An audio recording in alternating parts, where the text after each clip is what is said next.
Welcome back to our YouTube channel, ladies and gentlemen. Thank you for your continued support. President William Samoei Ruto has now witnessed two Sabasaba protests. The first one was held on, on 7th of July 1990 when Kenyans were protesting and demanding for change. They wanted KANU to repeal Section 2A and they wanted KANU to accept multipartyism. People like James Orengo, Gitobi Manyara, Paul Mwite, Raila Amolo Odinga, people like Kenneth Matiba and Charles Rubia went to the streets and they led a massive protest. The church was behind them. Activists, civil rights activists were behind them. And do you know one thing? After torture and detention, they succeeded and they overcame. And the late President Moi succumbed and repealed that section. And that is why we have multi-party democracy. Back then, William Ruto was dining and sleeping with the high and mighty. He was deeply rooted in KANU. More than 20 years down the line, William Ruto finds himself as the president of the country. And the Gen Z, some of them who are not yet born then, are the ones who are leading this protest. William Ruto is not watching as a bystander as he watched in the Moi regime, but is now the president. And what William Ruto beheld today in Uhuru Park at the Shujaa Memorial Park, those were scenes that no president would want to see. And I want us to look at these pictures that you've seen and the videos, because the Gen Z are not giving up. And what is shocking is that they're telling William Ruto that you must go. Kelvin Madanga, Chris Gitonga, tunasema viva jamani. Haya, huyo alikuwa 12 years old. Kennedy Onyango, viva! Rex Masai, viva! Matthew Njoroge, viva! Kevin Mawasi, Bisley Kogi, David Shage, viva! Erickson Charo Motisia, Ibrahim Kamau Chiro. Now from the church to Uhuru Park to wherever they were, the song was one, Ruto must go. So William Ruto is now the president of the country. Whether legally or not legal, he's the one at the helm, at the steering.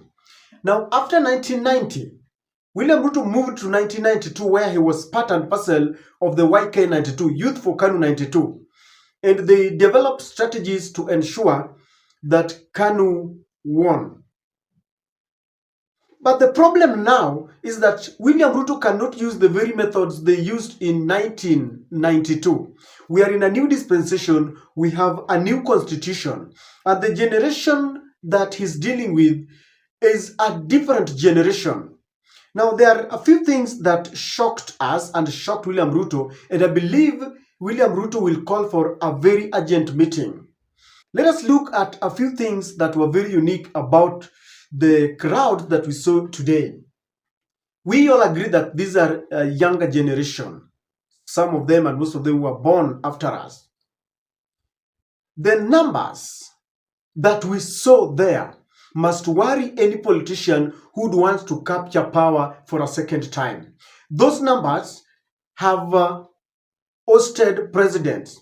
Those are the numbers that were witnessed in Tunisia, in the Arab Spring, Tunisia, in Egypt, in North Sudan. Those are the numbers, even in Sri Lanka. Those are the numbers that have always gone ahead to occupy palaces and state houses. So those numbers are worrying William Samoei Ruto and State House. Number two, I want you to imagine that those are numbers that have not been sponsored. They were not given 1,000 shillings to be there. You did see school buses ferrying them to Uhuru Park. And that again is worrying William Samoei Ruto. There's a very big number.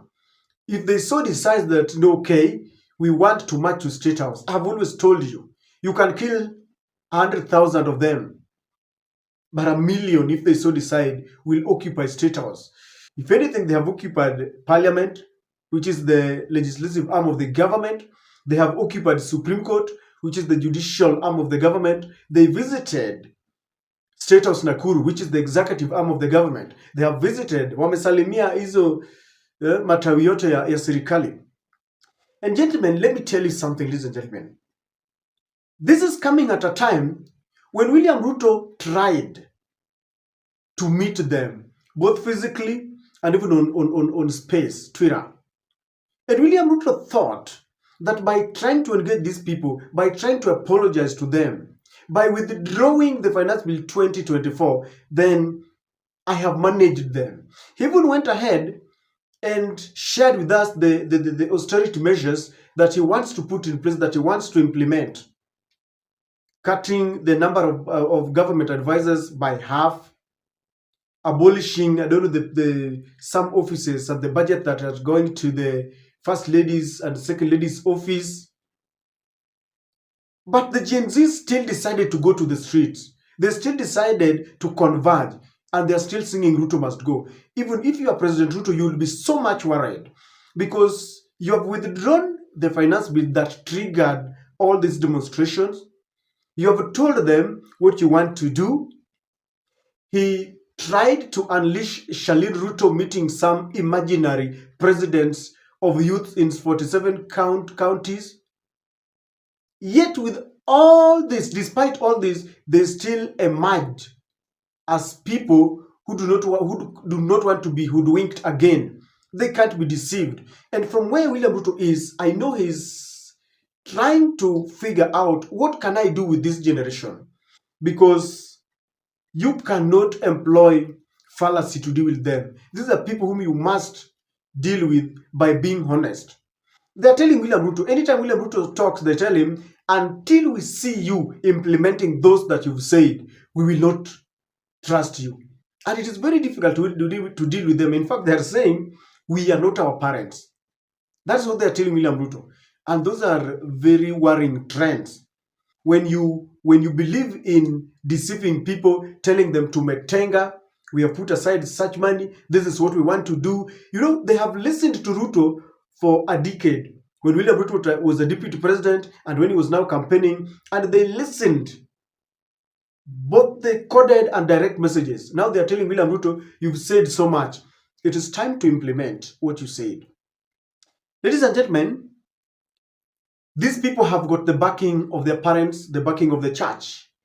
And even to make it worse, the courts ruled that moving forward, you cannot tear gas them, you cannot use live bullets, neither can you use even rubber bullets, no police, those water cannons, even though the government still goes ahead to use them. But now they have the backing of everyone. The other day, the military declined to beat them and clobber them. And this is putting William Ruto in a very awkward position that even the military does not want to deal with them. What does it tell you? William Ruto is a worried man because these people have decided it is Ruto must go. William Ruto cannot imagine that these people are still saying Ruto must go while I have tried everything. I've tried to appease them and they're still talking of Ruto must go. So this is so worrying because it means they're determined. Today you saw that they don't have any leaders. You realized, as we've always said, they are tribeless and they have no political party. They are united, and when they were displaying their members who were killed, they are telling William Ruto, we are united by blood. The more William Ruto kills these people, I will call William Ruto because he is the commander-in-chief of all the armed forces. The other day, he praised the police for doing a good job. Today, they shared the number of Gen Zs who had been killed by police bullet. And they're telling William Ruto, a luta continua. This is not going to end. We will continue despite the fact that you are killing us. We will continue despite the fact that you pretend you are engaging us. We will continue despite the fact that you are saying you've withdrawn the bill. So It means they will continue and they will never tire. That is number one. They are not afraid of the bullet. And number three, you cannot cheat them. You know, this is too much for William Ruto. What is the next step for William Samoei Ruto with these people, with this Gen Z? They are in Mombasa, they are in Northeastern, they are in Migori, they are in Moyale, they are in Kiambu. They are everywhere. And you will not see them coming out, you know, and saying to Kutane Kamkunji in social media. And that's why I'm telling you that everyone is stranded, including Charlene Ruto, including William Samoei Ruto, everyone. NIS is, you know, burning midnight oil just to find out, how do I deal with Gen Z? And Gen Z have said it is very simple.